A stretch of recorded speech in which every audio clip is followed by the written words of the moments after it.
श्री गणेशाय नमः। आइए आज हम माता बहनें एकादशी श्रवण मास कृष्ण पक्ष एकादशी कामिका की पूजा व पोथी श्रवण करेंगे। जो कि माता बहनें श्रवण मास में एकादशी का व्रत करती हैं, आज हम सब उनके लिए एकादशी महत्व कथा सुनाने जा रहे हैं। तो आइए हम कथा श्रवण करते हैं। सर्वप्रथम प्रभु का पूजन जो कि यहाँ पर हम कर रहे हैं। ओम नमो भगवते वासुदेवाय नमः। ओम लक्ष्मी नारायण देवताभ्यो नमः।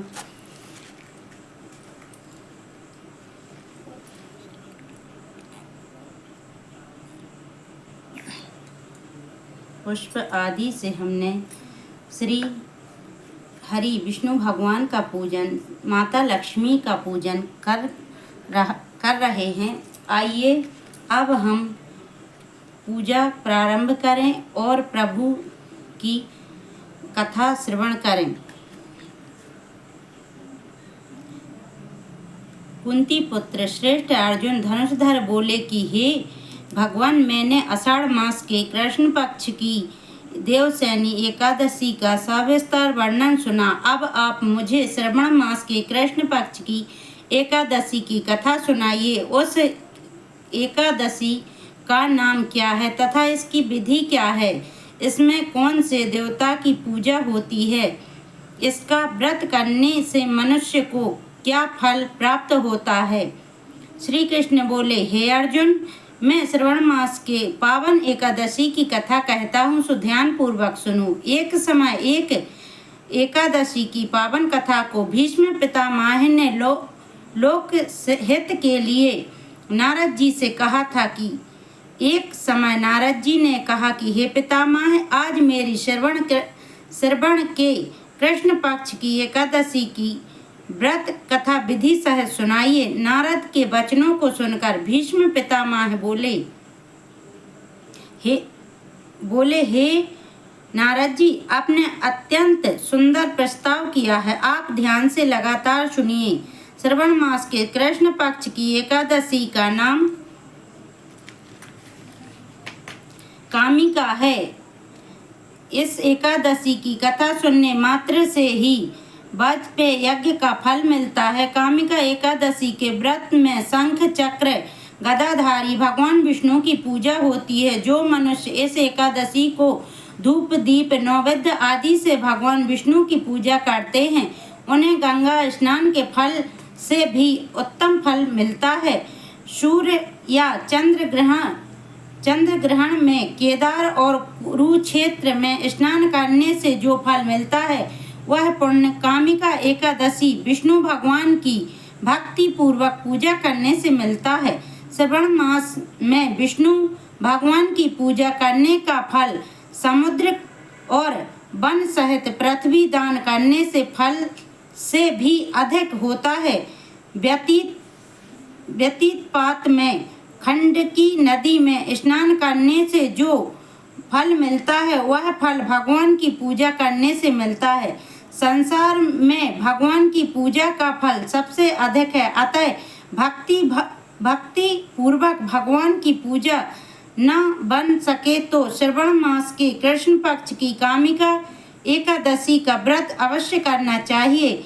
आभूषणों से युक्त बछड़ा सहित गोदान करने से जो फल मिलता है वह फल कामिका एकादशी के व्रत से मिल जाता है। जो उत्तम दिव्य श्रावण मास के कृष्ण पक्ष की कामिका एकादशी का व्रत करने से तथा विष्णु भगवान की पूजा करते हैं, उसे समस्त देव नाग किन्नर पितृ आदि की पूजा हो जाती है। इसलिए पाप से डरने वाले व्यक्तियों को विधि विधान सहित इस व्रत को करना चाहिए। संसार सागर तथा पापों में फंसे हुए मनुष्यों को इनसे छूटने के लिए कामिका एकादशी का व्रत करना चाहिए। कामिका एकादशी के व्रत से समस्त पाप नष्ट हो जाते हैं। संसार में इससे अधिक पापों को नष्ट करने वाला और कोई उपाय नहीं है। हे नारद जी, स्वयं भगवान ने अपने मुख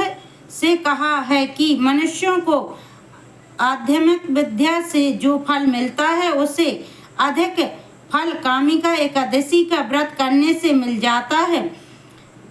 इस व्रत को करने से मनुष्य को न यमराज के दर्शन होते हैं और न ही नरक के दुख भोगने पड़ते हैं, वह स्वर्ग का अधिकारी बन जाता है। जो लोग इस दिन तुलसी दल से भक्ति पूर्वक श्री विष्णु भगवान की पूजा करते हैं वे संसार सागर में डूबते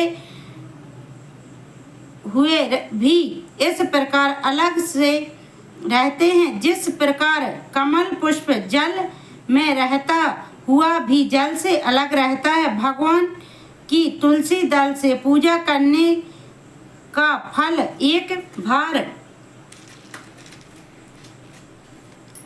भार स्वर्ण और 4 भार चांदी के दान के फल के बराबर है। श्री विष्णु भगवान रत्न मोती मणित आदि आभूषणों की अपेक्षा तुलसी दल से अधिक प्रसन्न होते हैं। जो मनुष्य भगवान की तुलसी दल से पूजा करते हैं उनके समस्त पाप नष्ट हो जाते हैं। हे नारद जी, मैं भगवान की अत्यंत प्रिय तुलसी जी को नमस्कार करती हूँ।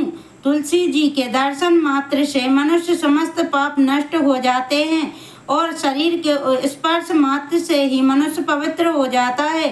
तुलसी जी जो जल से स्नान करने से मनुष्य समस्त यम यातनाएं नष्ट हो जाती हैं। जो मनुष्य तुलसी जी को भक्ति पूर्वक भगवान के चरणों कमलों में अर्पित करता है उसे भक्ति मिलती है। जो मनुष्य इस कामिका एकादशी की रात्रि को जागरण करते हैं, दीपदान करते हैं, उनके पुण्यों को लिखने में चित्रगुप्त भी असमर्थ हैं। जो मनुष्य एकादशी के दिन भगवान के सामने दीप जलाते हैं उनके पितर स्वर्ग लोक में अमृत का पान करते हैं। जो मनुष्य भगवान के सामने घी का या तेल का दीपक जलाते हैं उनको सूर्य लोक में भी सहस्त्र दीपों दानों का प्रकाश मिलता है। प्रत्येक मनुष्य जो कामिका एकादशी का व्रत अवश्य करना चाहिए। इस व्रत के करने से ब्रह्म हत्या आदि से समस्त पाप नष्ट हो जाते हैं और जो लोक में सुख भोग कर अंत में विष्णु लोक को जाते हैं। इस कामिका एकादशी के महत्व के श्रवण व पठन से मनुष्य स्वर्ग लोक को जाते हैं। भगवान विष्णु सर्वोत्तम परे हैं। वे अपने भक्तों की निश्चल भक्ति से सहज ही प्रसन्न हो जाते हैं। तुलसी जी भगवान विष्णु की प्रिय है। भगवान हीरे मोती सोने चांदी से इतने प्रसन्न नहीं होते जितने प्रसन्न उन्हें तुलसी जी अर्पण करने से होती हैं। इति श्री एकादशी कथा संपूर्ण। बोलिए श्री विष्णु भगवान की जय, लक्ष्मी मैया की जय। अब हम प्रभु को यहाँ पर भोग समर्पित करेंगे तुलसी जी के सहित।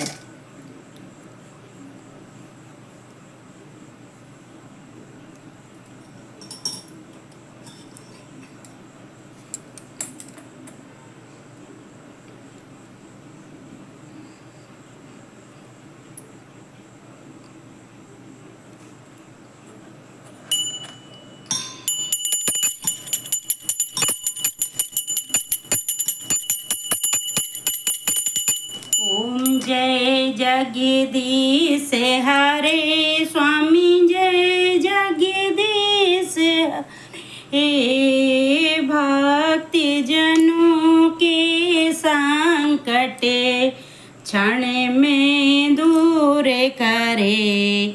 ओम जय जगदीश हरे।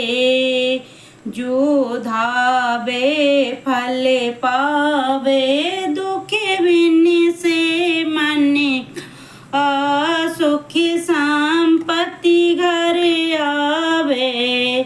कष्ट मिटे तन का। ओम जय जगदीश हरे। माते पिता तुम मेरे शरण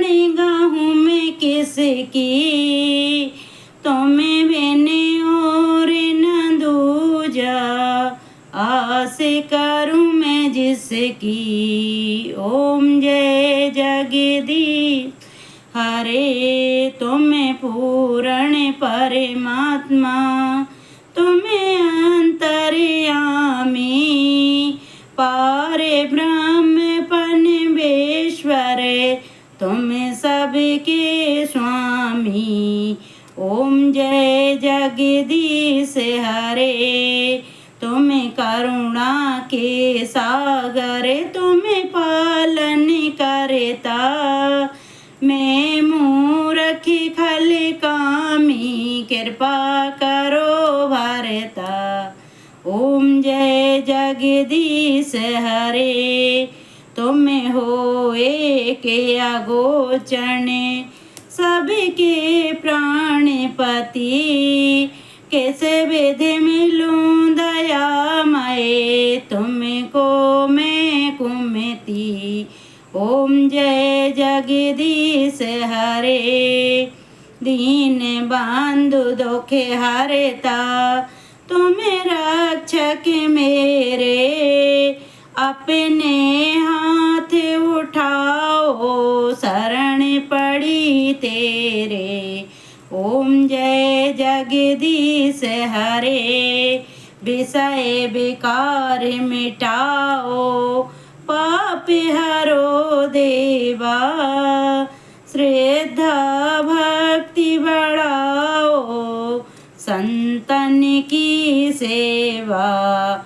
ओम जय जगदीश हरे, तन मन धन सब कुछ है तेरा, ओ स्वामी सब कुछ है तेरा, तेरा तुझको अर्पण क्या लागे मेरा। ओम जय जगदीश हरे, श्री जगदीश स्वामी की आरती, जो कोई नर गावे, हो भोले जो कोई जन आवे, कहत शिवानंद स्वामी भजते हरे स्वामी, मन वांछित फल पावे। ओम जय जगदीश हरे। तो इस तरह से हमने यहाँ पर विष्णु भगवान और माता लक्ष्मी की पूजा, एकादशी के महत्व की कथा सुनी है।